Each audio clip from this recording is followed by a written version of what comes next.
A'udzubillahi minasyaitonirrajim. Bismillahirrahmanirrahim. Assalamualaikum warahmatullahi wabarakatuh. Alhamdulillahirabbil alamin wassalatu wassalamu ala asyrafil anbiya'i wal mursalin sayyidina wa habibina wa syafi'i qulubina wa maulana bil qasim Muhammad. Allahumma shalli Muhammad wa ala Muhammad wa ala ahli bait tayyibin tahirin wa ashabihil muntajabin. Rabbi shrah li sadri wa yassir li amri wa hlul 'uqdatam min lisani yafqahu qawli. Alhamdulillah, bapak-bapak, ibu-ibu, duyufullah, duyufur rahman. Kita sudah sampai pada juz ke-11 ya. InsyaAllah. Mudah-mudahan Allah Subhanahu wa taala berkahi kita semua dengan Al-Qur'an, dan Al-Qur'an menjadi cahaya dalam hati kita semua. Kita lanjutkan kajian kita. Kemarin kita berbicara tentang tawaf, dan itu dilakukan sebanyak 7 putaran. Putaran itu seperti yang kemarin kita bicarakan, bukan sekedar kita mengelilingi satu bangunan begitu saja, tetapi kita melihat hakikat dari tawaf itu adalah proses di mana kita melakukan perjalanan ruhani kita, melewati tahap-tahap ruhaniyah, melewati tingkatan-tingkatan yang Allah Subhanahu wa taala ciptakan di antara kita ya. Allah Subhanahu wa taala pada surah Al-Baqarah ayat 29 berfirman, "Huwallazi khalaqalakum ma fil ardi jami'an, tsumma stawa ila as-sama'i fasawwahunna sab'a samawat, wa huwa bikulli syai'in alim." Dan dialah yang menciptakan kamu semua itu dengan apa yang ada di bumi ini seluruhnya. Tsumma stawa ila as-sama'i fasawwahunna sab'a samawat. Kemudian dia menyempurnakan langit itu dengan 7 tingkatan langit, dan dia berkuasa mengetahui segala sesuatu. Bahwa Allah Subhanahu wa taala menciptakan 7 lapis langit-langit itu, yang pada hakikatnya langit-langit itu adalah tingkatan-tingkatan ruhania dalam proses kita untuk sedekat mungkin pada Allah Subhanahu wa taala. Dan dalam peristiwa Mi'raj, Rasulullah SAW melintasi ke-7 langit-langit itu untuk sampai pada Sidratul Muntaha. Jadi proses solat kita, proses tawaf kita itu pada hakikatnya adalah proses Mi'raj kita untuk sampai pada kedekatan dengan Allah Subhanahu wa taala. Sebagaimana Rasulullah SAW bersabda, "As-salatu mi'rajul mu'min." Ya, salat itu mi'rajnya orang-orang yang beriman. Dalam proses ini kita memulai tawaf itu dengan istislam ya, dengan mengucapkan salam kepada Hajarul Aswad ya. Wa amma istislam fa'taqadu indahu annaka mubayyi'illah ala ta'atihim fasammamu azimataka alal wafa bi bai'atika faman ghadara fil mubayyi'a istahaqqal maqat.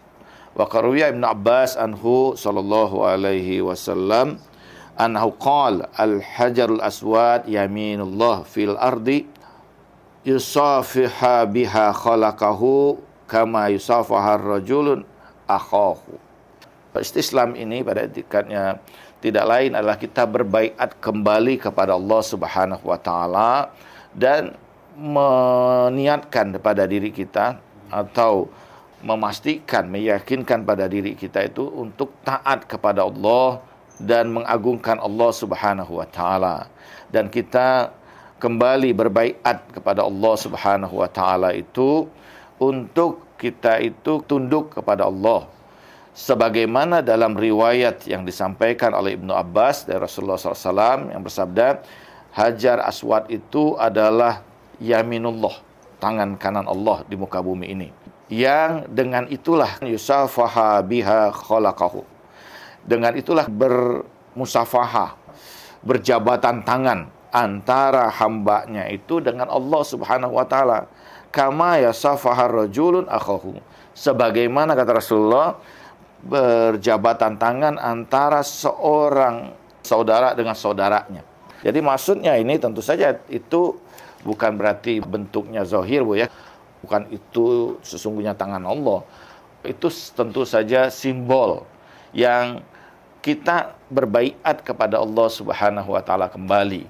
Kita menegaskan kembali ketundukan, ketaatan kita kepada Allah Subhanahu wa taala. Ketika kita istislam, pada hakikatnya kita tengah berbaiat kembali. Baiat itu adalah ikrar kita untuk mentaati, mengikuti, tunduk kepada Allah Subhanahu wa taala. Ini tajdidul bai'ah. pembaharuan baiat kita kepada Allah. Baiat kita yang pertama apa? Baiat kita yang pertama adalah syahadat. Ya. Ketika kita mengucapkan asyhadu alla ilaha illallah wa asyhadu anna muhammadar rasulullah, itu kita berbaiat kepada Allah dan pada Rasul. Artinya berjanji setia baiat itu. Demikian juga ketika kita istislam itu.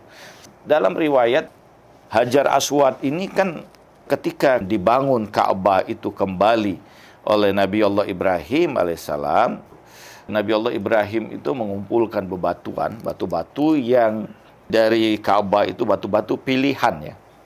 Batu-batu pilihan, bahkan dalam riwayat dari seluruh bagian dunia ini, batu-batu tersebut dikumpulkan, tinggal satu celah di bagian sudut. Dan Nabi Allah Ibrahim memerintahkan kepada Nabi Allah Ismail untuk mencari bebatuan itu yang menutupi bagian sudut tersebut. Sehingga Nabi Allah Ismail melakukan perjalanan sampai di India, dalam riwayat itu, dalam Tarikhul Ka'bah, dia berjumpa dengan malaikat Jibril alaihissalam yang memberikan batu itu dari batu yang dibawa oleh Nabi Adam alaihissalam dari surga dan diberikan kepada Nabi Allah Ismail. Dan Nabi Ismail membawa itu, tapi ketika sampai di Ka'bah, ternyata itu Nabi Allah Ibrahim sudah menutup itu. Dan Nabi Allah Ismail bertanya kepada Nabi Allah Ibrahim, bukankah engkau memerintahkan padaku, wahai ya abati, tidakkah engkau memerintahkan padaku untuk cari batu itu? Tapi Nabi Allah Ibrahim berkata, malaikat lebih cepat dari dirimu dalam memberikan bebatuan surga ini. Dalam riwayat dikatakan bahwa dalam hadis dari Ibnu Abbas juga radhiyallahu an, qala Rasulullah sallallahu nazal al-hajar al-aswad minal jannah wa huwa asyadun bayadan minal laban fasawwadhu khotoya bani Adam. Dari Ibnu Abbas, dari Rasulullah sallallahu yang bersabda, Hajar Aswad itu turun dari surga dan awalnya wa huwa asyadun bayadan minal laban. Dia lebih putih dari susu. Fasawaddathu khotoya bani Adam, tapi kemudian menghitam karena dosa-dosa keturunan Adam ini. Awalnya putih, lebih putih dari susu. Allah turunkan dari surga. Ka'bah itu kan persegi 4 Bu ya, atau kubus. Di sini ada Hajar Aswad, di sini rukun Syams. Kalau yang Hajar Ismail awalnya itu rukun Syam namanya. Di sudut Hajar Ismail itu namanya rukun Iraqi. Dan di deretan dengan Hajar Aswad itu ada rukun Yamani. Jadi ada 4, ada Hajar Aswad, ada rukun Syam, ada rukun Iraqi, ada rukun Yamani. Jadi itu menggambarkan sebenarnya 4 sudut dari penjuru alam semesta ini atau dunia ini ya.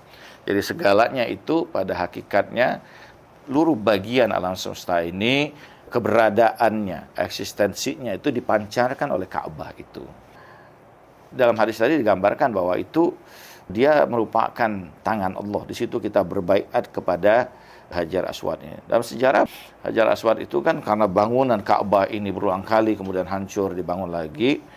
Salah satu di antara kemuliaan, keutamaan Rasulullah Sallallahu Alaihi Wasallam ketika dibangun kembali Ka'bah sebelum masa pra-Islam atau masa jahiliyah, suku-suku itu bertikai untuk siapa yang berhak meletakkan Ka'bah ini. Dan mereka hampir saja melakukan peperangan, pembunuhan satu dengan yang lain. Kenapa? Karena Hajar Aswad ini digambarkan sebagai simbol kemuliaan. Jadi siapa yang meletakkannya dialah orang yang paling mulia. Siapa suku yang meletakkannya, maka suku itu dianggap suku yang paling mulia. Karena itu berebut untuk meletakkan Hajar Aswad ini.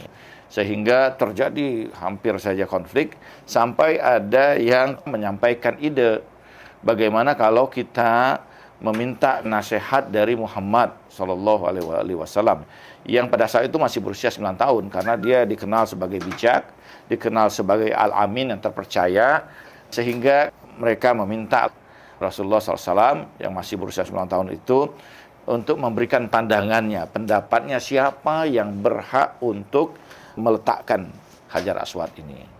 Rasulullah SAW mengatakan bahwa letakkan Hajar Aswad itu di atas kain yang berwarna putih yang bersegi 4. Dan 4 suku itu memegang sudut-sudutnya dan mengangkat Hajar Aswad itu, dan Rasulullah yang meletakkannya di sudut Ka'bah itu. Jadi itu menunjukkan sebenarnya keagungan, kemuliaan Rasulullah SAW. Tentu ide atau gagasan Rasulullah adalah ilham yang datang dari Allah Subhanahu wa taala untuk menunjukkan kemuliaan Rasulullah pada hakikatnya. Dan Rasulullah selalu mencium Hajar Aswad ini. Betul dia batu ya, zohirnya. Tapi kan ini bukan sekedar zohir. Ada nilai batinnya. Tentu Rasulullah mencium Hajar Aswad itu tidak sembarangan. Bukan hanya karena batu biasa atau karena ini. Tapi bahwa hakikat dari Hajar Aswad itu yang luar biasa. Kalau tubuh kita secara fisik ini, ya tidak bedanya dengan binatang. Bergerak, makan, minum, tidur gitu kan. Dari konteks itunya tidak ada bedanya fisik kita itu. Tumbuh ya, kemudian beranak pinak. Tapi kan manusia itu bukan diukur hanya dari fisiknya saja. Manusia itu diukur dari apa? Dari karakternya, dari ilmunya, dari ruhaninya. Ada nilai yang lebih luar biasa. Dan itu bukan fisiknya, itu batinnya, ya kan? Sama. Jadi Ka'bah dan sebagainya bukan cuma sekedar bangunan fisik yang sama dengan benda-benda yang lain, tentu tidak ya. Bahwa ini ada nilai batinnya yang luar biasa. Ini yang menjadi penting. Sebagaimana misalnya Al-Quran ini. Al-Quran ini tentu terdiri dari kertas-kertas yang dicetak, yang sebenarnya kertas biasa. Tapi kenapa ini berbeda dari buku-buku yang lain? Bahan cetaknya sama saja dengan buku-buku yang lain. Kenapa yang membedakannya? Karena hakikat yang ada di dalamnya. Bahkan hakikat yang di dalam ini kan berefek, Bu.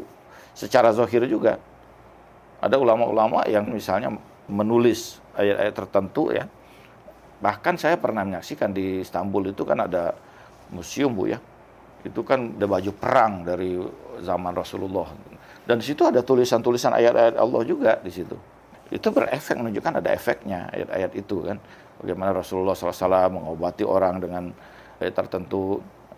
Termasuk misalnya di dalam Al-Quran kan ada ayat-ayat tertentu yang digunakan bisa memberikan efek pengobatan, menenangkan orang sakit jiwa diobati dengan itu, atau menjauhkan rumah kita dari gangguan atau dari su'ul ain, pandangan mata yang jelek, yang buruk, atau niat orang yang buruk. Itu ayat-ayat tertentu bisa memberikan efek ya. Jadi seluruh ini tentu bisa memberikan efek, termasuk Hajar Aswad itu sendiri gitu. Dan dia menarik orang, Bu, gitu. Kenapa orang berebut-rebut untuk menciumnya? Walaupun orang itu belum tentu tahu juga sih apa hakikat dari Hajar Aswad ini. Tapi memang Hajar Aswad itu menarik orang untuk mencium dia. Ada sebuah energi ya. Dan kalau orang pernah mencium Hajar Aswad, Bapak Ibu ya, ini kan kita berebut-rebut ya. Tapi begitu kita masukkan wajah kita di situ, seakan-akan kita berada satu alam yang berbeda. Tidak terganggu oleh apapun. Tenang, nyaman, dan seperti hilang dari yang hiruk pikuk dalam berebut tadi. Kalau pernah menciumnya akan merasakan itu ya. Kayaknya berebut susah banget gitu. Begitu kita masukkan wajah kita, hilang. Seakan-akan tidak ada gangguan, tidak ada apa, tenang aja. Kita masuk seperti pada sebuah alam yang berbeda. Dan itu dirasakan oleh semua orang ketika mencium Hajar Aswad ini. Ini bukan batu biasa. Ini sesuatu yang luar biasa. Dalam hadis juga dikabarkan, Sami'tu Abdullah bin Amr radhiyallahu anhuma yaqulu sami'tu Rasulullah sallallahu yaqul inna ruqnal wa maqam yaqutadani min yaqutil jannah. Tamasallahu nurahuma walau lam yatmis nurahuma la adaat ma bainal masyriqi wal maghrib. Ini adalah batu yang berasal baina ruknul wal maqam itu dari yakut dalam surga yang Allah pancarkan cahaya pada keduanya. Kalaulah bukan karena cahaya keduanya itu, maka menjadi kegelapan lah masyrik dan maghrib ini, timur dan barat ini. Hadis yang lain mengatakan, qala Rasulullah SAW, man fawadal hajarul aswad faka'annama yufawiru yadur rahman. Barang siapa yang mencium Hajar Aswad itu, seakan-akan dia tengah mencium tangan Ar-Rahman. Hadis-hadis yang menunjukkan Hajar Aswad ini sesuatu yang luar biasa. Waman lam yudrik ke bai'at Rasulullah SAW, tumastan hajar fakat bai'a Allah wa rasulahu. Dari Akramah dikatakan bahwa barang siapa yang belum berbaiat kepada Rasulullah atau belum berjumpa dengan Rasulullah, berjumpa dan berbaiat pada Rasulullah, maka ketika dia itu istislam, mengucapkan salam pada Hajar Aswad, faqad baya Allah wa rasulahu, maka dia sudah membaiat Allah dan Rasulnya. Jadi ini Hajar Aswad menunjukkan bahwa ada banyak sekali hal yang mulia pada Hajarul Aswad ini. Sebagian misalnya mengatakan para ulama bahwa ketika orang mencium Hajar Aswad itu, terseraplah seluruh dosa-dosanya ke situ, dan cahaya Allah itu akan memancar pada dirinya. Karena itu khotoya Bani Adam, dan dia menjadi hitam karena menjadi legam karena dosa-dosa dari Bani Adam ini. Jadi terserap, dan pada saat yang sama cahaya Allah itu meliputi dan memancar pada dirinya ya. Hajar Aswad itu yang di dalamnya, Bu ya.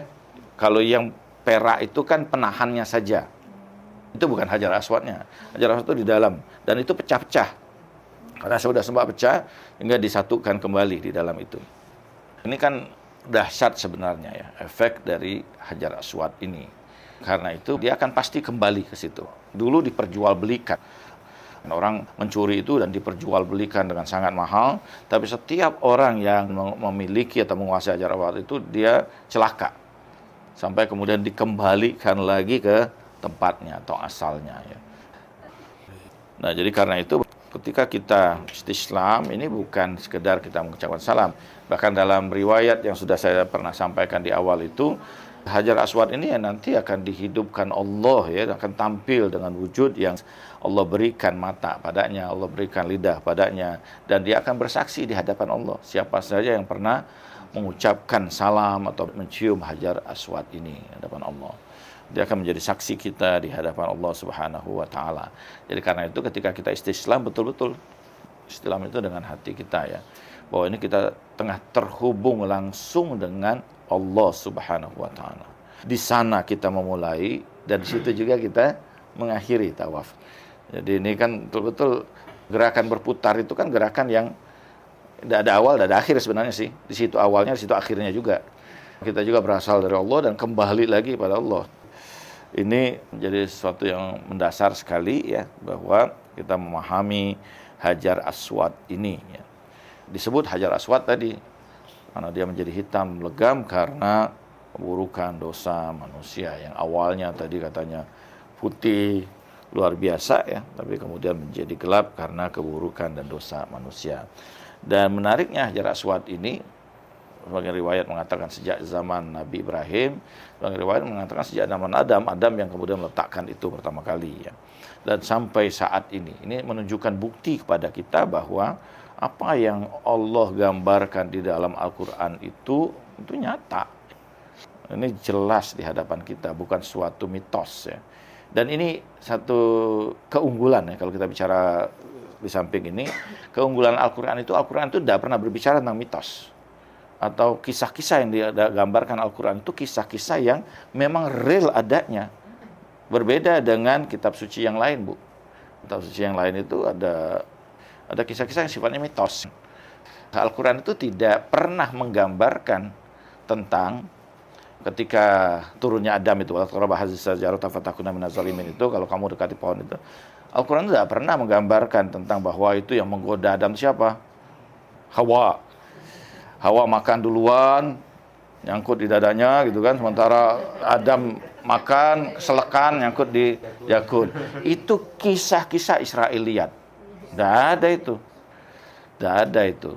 Islam tidak pernah berbicara tentang itu ya, gitu. Israiliyat yang masuk. Dan kemudian di situ setan berubah jadi ular gitu kan. Kita baca sejak waktu kecil itu kisah-kisah Israiliyat. Quran itu melarang. Tafsir nanti memaknai apa yang disebut dengan pohon itu. Zalimnya zalim apa di sini. Ini pembahasan dalam tafsir kan panjang. Tapi yang jelas Al-Quran selalu menggambarkan realitas. Gitu. Tidak pernah mitos. Gitu. Atau misalnya perempuan itu dari tulang rusuk yang bengkok. Kan ada Syekh Ghazali yang dari Mesir ya. Syekh Ghazali yang mengkritik hadis-hadis yang seperti itu. Hadis yang itu sebenarnya sangat bertentangan dengan Islam. Adam dan Hawa itu min nafsin wahidah, dari jiwa yang satu. Karena bengkok katanya itu berhati-hatilah karena bisa patah dia. Itu ini kisah-kisah yang sebenarnya tidak begitu ya. kita itu kan perbedaan laki-laki perempuan, itu hanya konteks fisiknya aja. Begitu kita sudah di alam yang lain, nanti di alam akhirat itu, di alam surga itu ada laki-laki perempuan. Tidak ada lagi. Kenapa? Karena tidak perlu lagi laki-laki dan perempuan di situ. Fungsi laki-laki dan perempuan itu kan untuk meneruskan keturunan. Emang di sana mau ngapain lagi gitu. Tidak ada lagi itu. Hakikat kita yang muncul gitu. Ya pasangan itu kan karena kita ikatan ruhaniah kita yang dekat dengan pasangan kita gitu, yang Allah tampilkan. Dan sebagaimana mungkin orang yang pasangan yang sudah tua satu sama lain ikatannya itu sudah kasih sayang aja, murni kasih sayang, tidak lagi ikatannya ikatan fisik, walaupun dia bertengkar tapi cari juga masih. Kembali pada pembicaraan kita, Hajar Aswad itu merupakan gambaran dari keterhubungan diri kita dengan Allah Subhanahu wa taala, dan setiap kita istislam padanya, pada saat yang sama kita berbaiat kepada Allah, pada Rasulnya untuk mentaati, untuk tunduk, untuk taslim, menyerahkan diri kita kepada Allah Subhanahu wa taala dan Rasulnya. Mudah-mudahan ini bermanfaat bagi kita. Nanti insyaallah berikutnya lagi ya. Kita sadar betul Ibu ya, bahwa kita ini ketika ini itu bukan cuma bismillah Allahu akbar begitu saja. Kita harus ikutkan bahwa ini kita tengah terhubung dengan Allah Subhanahu wa taala.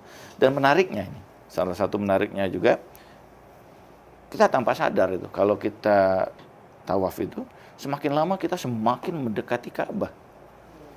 Tawaf itu walaupun kita sadar kita berusaha ini. Kadang-kadang kan saya pengen kalau sendiri, kadang-kadang di luar aja supaya tetap aja ke bawah masuk pada putaran yang mendekat pada Ka'bah itu. Kecuali yang ketujuh memang sengaja kita keluar Bu ya. Tapi ini kan kalau kita tanpa sadar kita terus mendekati kemudian Ka'bah itu menarik kita semua. Dan itu terjadi pada semua Bu. Pada semua orang tawaf mengalami hal yang sama, bahwa dia ketika dia tawaf mungkin di luar tapi terus mendekat pada Ka'bah itu. Orang harus tawaf itu dengan iradah, ya. Dengan memang keinginan dia melangkah itu, bukan karena terdorong. Dia berusaha untuk melangkah itu sesuai dengan keinginan dia, ya. Bukan karena sesuatu yang menyebabkan dia. Terima kasih. Assalamualaikum warahmatullahi wabarakatuh.